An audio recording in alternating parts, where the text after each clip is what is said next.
اور بالکل مٹ جائے گا، حتیٰ کہ میری ہڈیوں پر نہ گوشت رہے گا نہ کال رہے گی۔ میں دیکھ رہا ہوں کہ عمر تو ختم ہوتی جا رہی ہے اور آرزو یہ ہیں کہ پوری نہیں ہوتی، اور بڑا طویل سفر سامنے ہے اور توشہ ذرا سا بھی ساتھ نہیں، اور میں نے کلم کلا گناہوں کے ساتھ اپنے نگہبان اور محافظ کا مقابلہ کیا اور بڑی بری حرکتیں کی ہیں۔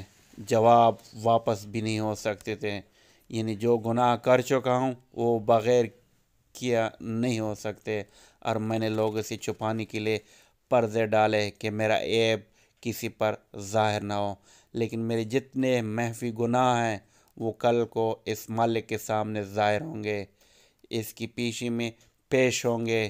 اس میں شک نہیں کہ مجھے اس کا خوف ضرور تھا، لیکن میں اس کے غیت حلم پر بھروسہ کرتا رہا، جس کی وجہ سے جرأت ہوتی رہی، اور اس پر اعتماد کرتا رہا کہ وہ بڑا غفور ہے، اس کے سوا کون معافی دے سکتا ہے۔ بے شک تمام تعریفیں اس پاک ذات کے لیے ہے۔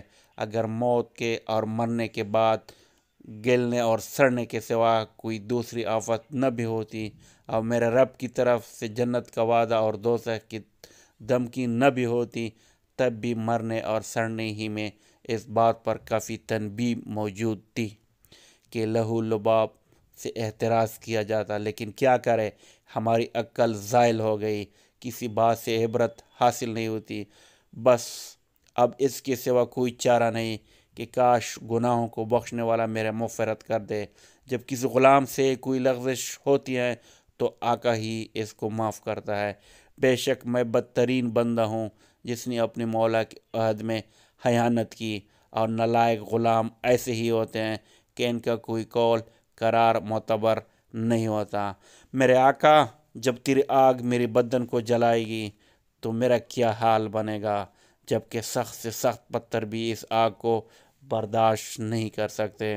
میں موت کے وقت بھی تنہا رہ جاؤں گا، قبر میں بھی اکیلا ہی جاؤں گا، قبر سے بھی اکیلا ہی اٹھوں گا، کسی جگہ بھی میرا کوئی معین و مددگار نہ ہوگا۔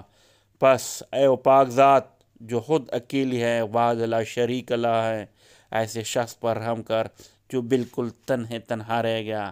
بہلول رحمۃ اللہ کہتا ہے کہ اس کی اشعار سن کر مجھ پہ ایسا اثر ہوا کہ میں غش کھا کر گر گیا۔ بڑی دیر بعد جب مجھے ہوش آیا تو وہ لڑکا جا چکا تھا۔ میں نے ان بچوں سے دریافت کیا کہ یہ بچہ کون تھا۔ وہ کہنے لگے، تو اس کو نہیں جانتا؟ یہ حضرت حسین رضی اللہ کی اولاد میں ہے۔ میں نے کہا، مجھے خود ہی حیرت ہو رہی تھی کہ یہ پھل کس درخت کا ہے۔ واقعی یہ پھل اسی درخت کا ہو سکتا تھا۔ حق تعالی شانہ ہمیں اس خاندان کی برکتوں سے منتفع فرمائے، آمین۔